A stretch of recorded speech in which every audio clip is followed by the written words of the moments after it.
Theater Talk is made possible in part by the CUNY TV Foundation.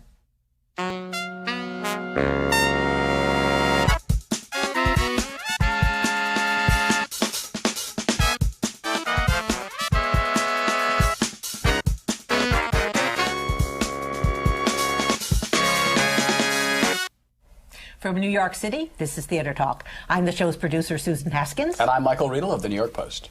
It's about 5 below zero here in New York City, but the spring season has already begun on Broadway, and we've gathered a group of experts to talk about it. And to give us a preview of the shows coming to Broadway in the spring, we are joined by 3 top theater journalists here in New York. Michael Musto writes the very famous Michael Musto La Dolce Vita column in Just Village had tuna Voice. fish. I have notes from 3 doctors. I might not make it to the end of the show. The old Piven excuse comes back. We will get that. We will get to that in a minute. Our great friend Jesse Green, the arts writer for New York Magazine. Welcome back to Theater Talk. Thanks. And Patrick Pacheco, the host and commentator on New York One on Stage. Welcome. Thanks. Thank you. All right, to the Jeremy Piven point. Important, right. Let's just tell everyone what's going on with that, because Jeremy Piven pulled out of Speed the Plow a month ago, claiming he had a bout of mercury poisoning.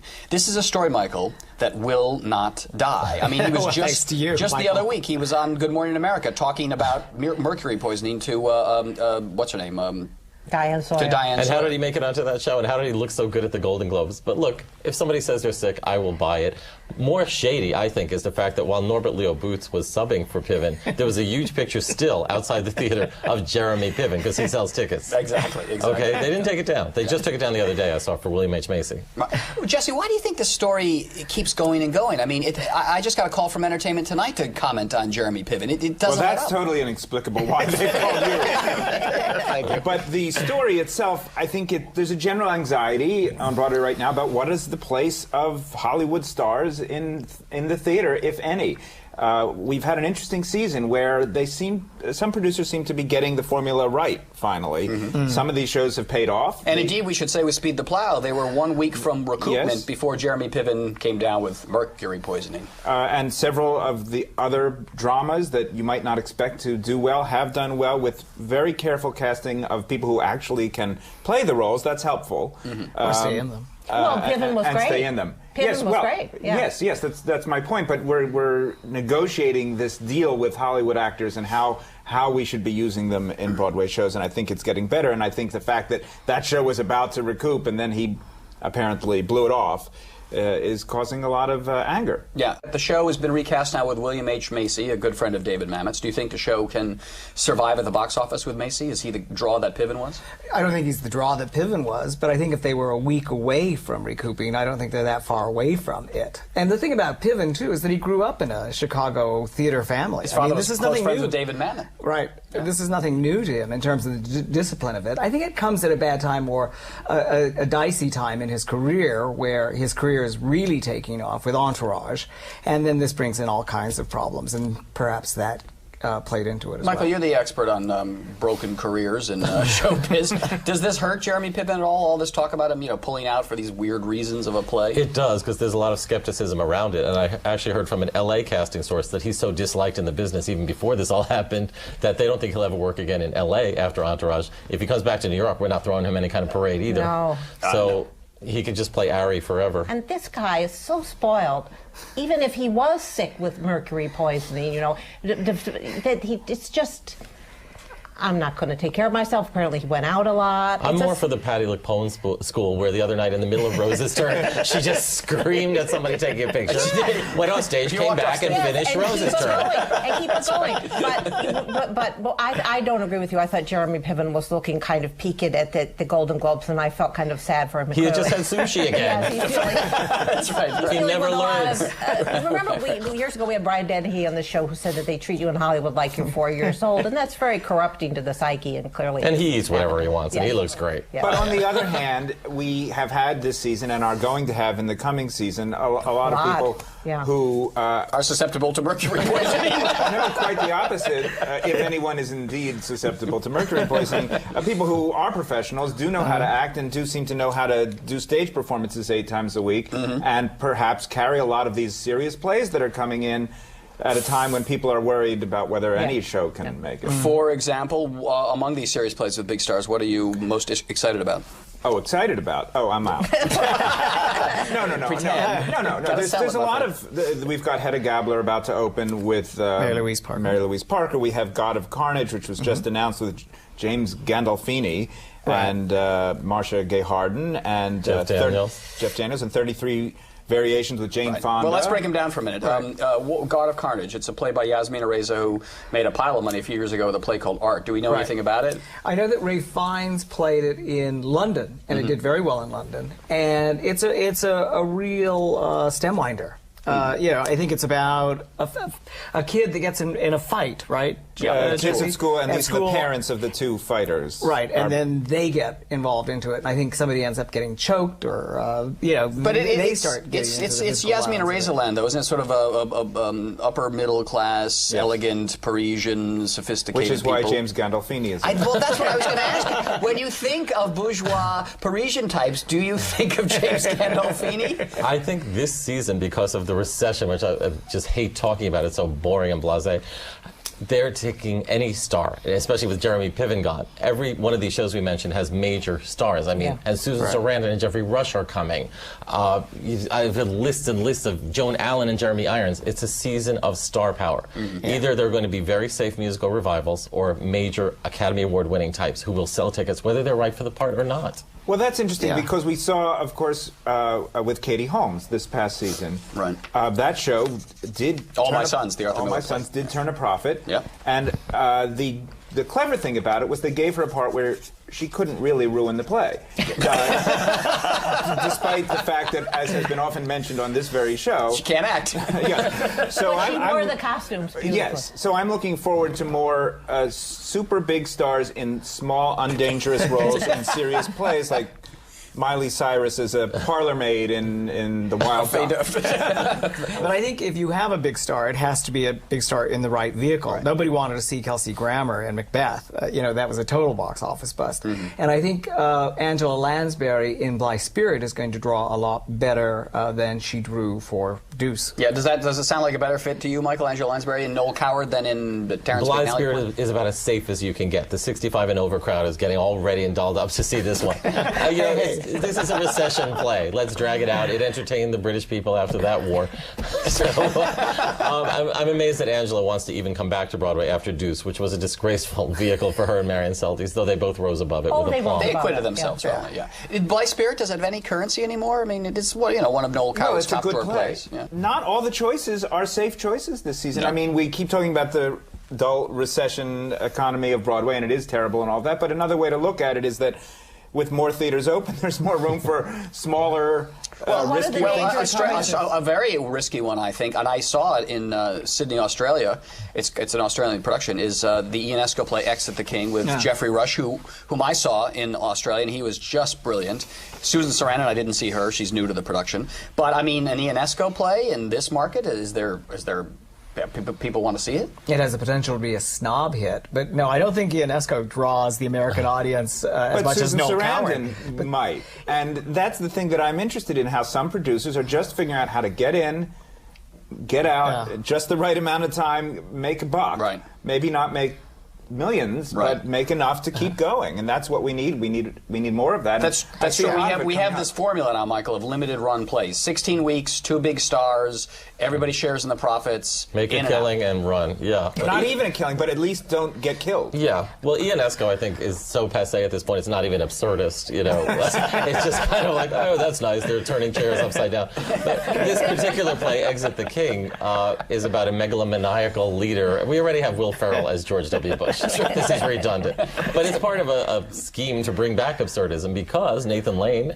two other big stars, and Bill Irwin are appearing in Waiting for Godot. They're playing 2 homeless people. Unfortunately, the audience is also homeless.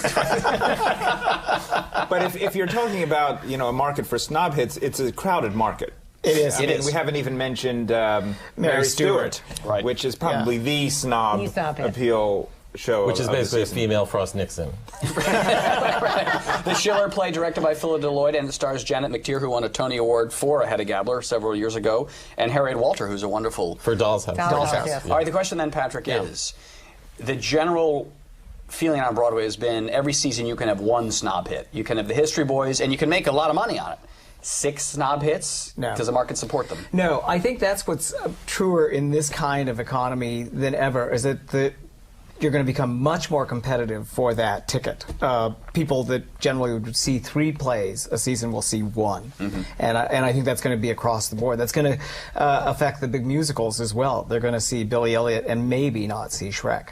So does the thing with the play put a bigger onus on the power of Ben Brantley to pick what will be the snob drama hit? critic for the New York Times. Yeah, well, I think that's another question altogether, because I think you are seeing a diminishment of critical power because of the webs and word of mouth, and again the fact that tickets are expensive and people are going to be watching their pocketbooks.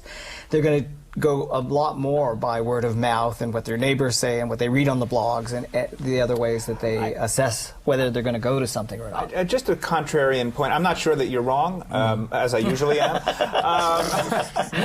It's a safe bet. I just wonder, as a devil's advocate, if it isn't possible that although musicals will face the problem that you've raised, I'm not sure that it follows for these 16-week plays. Yes, you do need to get an audience, but I think it's possible that more than one can make it. More than one did in the previous season, where we didn't have as bad an economy. But still, I think it may be, and this is Pollyanna-ish, that people in this sort of time may be looking to get something from a drama that they can't get in any other way. A cheap seat. Michael, one theory about why we have all these plays coming in is that producers in this difficult economic time don't want to risk $12, $13, $14, $15 million on a big musical, so do the play for $2 million, $3 million.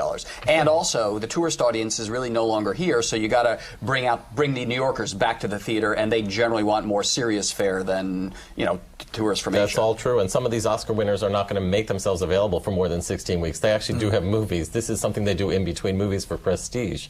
And the tourists are going to see Susan Sarandon, Jeffrey Rush, Jane Fonda. I want to see it. They don't care what it's about. If you really examine what some of these plays are about, they're all hoity-toity subject matter. Like Jane Fonda plays a musicologist investigating Beethoven. Beethoven appears to her in person. It happens all the time. Yeah, let's sell that play with a non-name in it and see how far it goes. And Impressionism is about a photojournalist and a gallery owner. I mean, let's do a show again about an everyday drag queen. People I know. It's sort of like December in movies, but the whole season. Yeah. Everything's beginning to feel like an Ang Lee movie on Broadway. These kind of things. All right, well, moving on, though, from plays, too, there are some big musicals coming. As we tape this show in New York, there's been a lot of controversy surrounding the revival of Hair that is coming from the Public Theater. It was a hit for the public in Central Park last summer, where the tickets were free. Right. They've had a lot of trouble raising the financing. Is it your sense that they're going to be able to pull Hair together? And will it work when people have to pay for their ticket to see it? Yes. I think it will. Again, it depends on the competition. You also have West Side Story coming in and Guys and Dolls in terms of those revivals that are coming in. But yeah, I think Hair, the time seems to me ripe for Hair. I think it did very well in the park in terms of generating a lot of buzz and a lot of excitement. And yes, I think they will get their money together. Jeffrey Richards has come into it, and he's got a great producer. He's got a track record. Michael, you're that side of that generation of Hair. Does it hold Thank you. I'm glad you didn't say no, Nanette. I mean, does it have that touchy-feely, lovey-beady sort of thing? No, it's a wonderful show. I loved it in the park. I hope Jeffrey Richards is bringing all the dirt and the mud into the theater to make it authentic. The great thing is Jonathan Graff is fantastic. Yes, he's not in anymore? Yeah, well, that's a problem. Oh, well, the girl who sang Aquarius is she's not in anymore? Yes. Well, look, it's an anti-war show, and it's a great score. It's not revived a lot. So it's not another Guys and Dolls, which we're going to come to. Right. We will, yeah. But the Groff is a really big loss. I mean, he gave a very touching performance. Jonathan Groff, who was wonderful. Well, now we have Gavin Creel from Throw Them Out of Miller. Right. But not the same. We should just say Jonathan Groff was wonderful in Spring Awakening on Broadway. We really came to everyone's attention. The reason these people have left the show, though, is because, as agents will tell you, they're offering them scale. They don't want to pay a decent salary for these kids to be in the shows, and they're turning them down. That's what Jeremy Piven should have said. Yeah, he wasn't getting scale. No, he wasn't. Yeah. He wasn't. Do you think hair is currency? Well, I could use some. Is that what you're talking about? Is this some kind of strange... No. How did Jeffrey raise the currency? I have to say, I enjoyed the production in the park. I do find it a little dated, personally. I think the production's lovely, and I love hearing the music, but I'm not sure, and I think one of the great things was the atmosphere Yeah, I agree. and the open air and the people getting up on the stage afterward and dancing. That's not going to happen in the Walter Kerr or wherever it's... Oh, I think it will. Don't you? How are they going to get up there? And the lawsuits. I mean, it's just... It's not going to happen. It's not going to Oh, happen. oh, sure it'll happen. You mean dancing at the end on They're the not stage of the going Walter to, Kerr? producers With and the audience? Producers Yeah, and theater owners are absolutely, not of going to course. allow the audience to get on stage. The liability is too great. It's not going to happen. I think they're going to direct you right to the sidewalk for your personal dancing. Return your infrared hearing system and then out that way. All right, West Side Story, Michael, got pretty good reviews out of town in Washington, D.C. Arthur Lawrence, 91 years old, God love him, bless him. who wrote it, he's directing it, and it's bilingual. It is? I thought he was gay. Lingual. Oh, he is determined to redo every show of his before he dies Hallelujah, and put the baby. ultimate stamp on it. Yeah, what? You know. But the bilingual thing, I look forward to seeing it. I got the leap of intellectualism that they were supposed to be Spanish. You know, without them actually singing and talking. I got the fact that they're not really singing and dancing, too. You know, that... Am I too literal-minded? I mean, could it have done without the Spanish stuff? Probably. Well, there's nothing wrong with experimenting with the classic, and he's the one to do classic, it. yeah. You know, and reports out of Washington have been pretty good so far, and the translation is apparently what I've heard of it is very good. It was done by Lin-Manuel Miranda. And Who you'll created get In the Heights. In the Heights, yeah. You'll get the Latino audience. I mean, the Latino audience that's absolutely mi gente. The Latino audience that's keeping. See, I don't In even the know what that Heights. means now. I'm going to be lost. Totally lost during this show. Do they have subtitles? They did. They had surtitles in Washington, but they took them out. Do you think there is a Latino audience there for Broadway shows? Absolutely. There certainly was one for, or is one for In the Heights. Yeah, I think they're actually selling to the Latino audience very, very well. And I think Latino audiences will absolutely go to West Side Story. Interesting. Let's just talk a little bit about Arthur Lawrence, because he is a legend on Broadway, and he's really the last. We know he can be mean, but we do love him on this show. What do you think it is that drives him at 91 to having just direct Gypsy and now West Side Story? The same thing that drove him all his life. Why should it be different? He's healthy.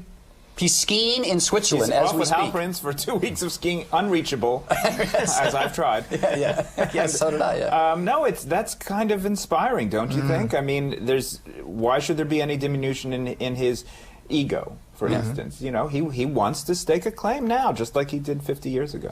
He's famously mean, though, in the business, though, isn't he, Michael? That's what's. Oh. Well, the original West Side Story was like the Mean Brigade of like Jerome Robbins, Arthur Lawrence, Leonard Bernstein. It's like the Third Reich. Sondheim was the nice one. But I mean, Arthur's famous for his, tough talk and his vicious tongue. And well, he told Bernadette Peters a thing or two when she did Gypsy. I love him. I mean, you like him, but don't you, Arthur? Patrick? He's great fun. But I think that the meanness is what kind of keeps him alive. I think that's what It works for me. I've always found him so charming. Now, I rest my case, Michael. now, do we need another revival of Guys and Dolls? Is Des Mackinac With gonna- Oliver Platt? Yeah, and Des Mackinac directing. That sounds so your grandmother's theater, I'm afraid. So boring.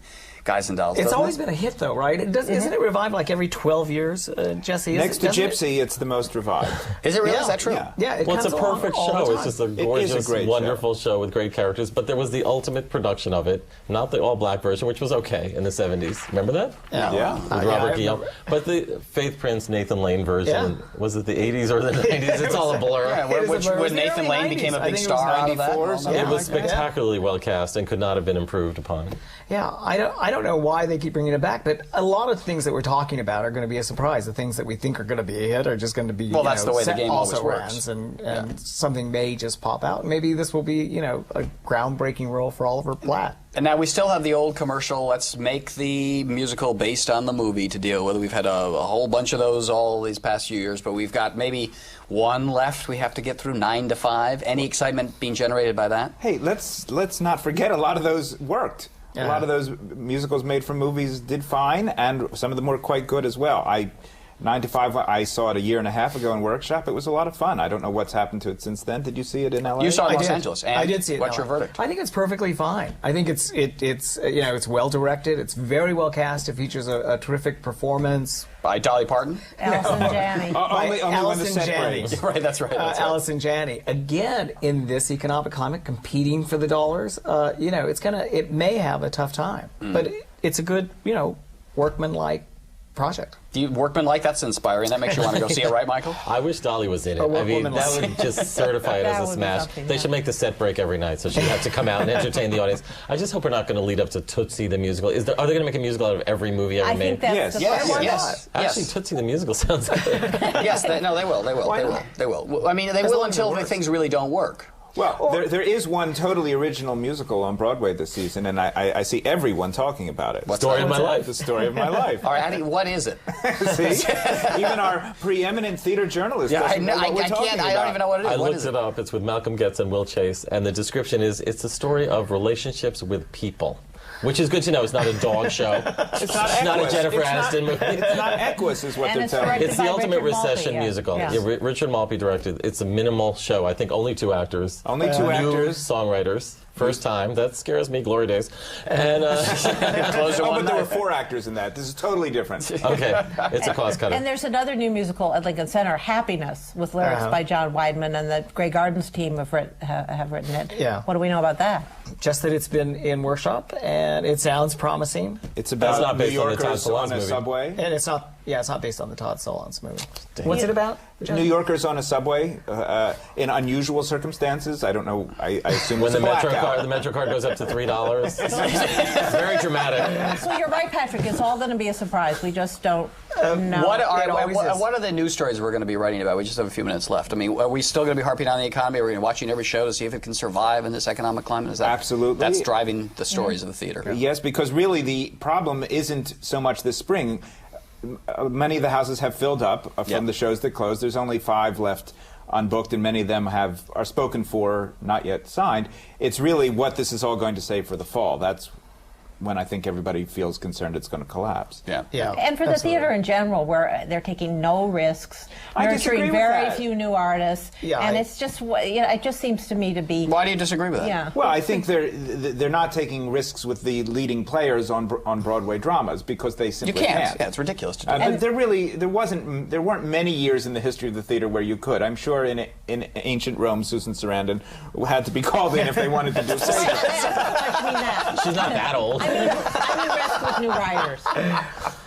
But Broadway isn't really For new it. writers, And that's if right. you look off Broadway, I think some of the off-Broadway theaters are taking up the slack. There's a lot of excitement off Broadway. We are faced with, I think, quite an interesting spring season in that we talked about one movie to stage show, 9 to 5. In years past, we would talk about 7 or 8 of them that were coming. Now we're talking about Ionesco. I know not your favorite, but, cut above Legally Blonde in many people's estimation. And Schiller. And we've got Schiller coming. Yeah. I mean, there's nothing wrong with serious works, classics, being done on Broadway, and it hasn't happened that much in the last few years. We have new plays off Broadway, No, go ahead. Patrick, by Chris Durang, Craig Lucas, Lynn Nottage, Tracy Scott Wilson. I mean, a lot of exciting stuff that maybe there was a golden age sometime when playwrights like that would be on Broadway. I was never there.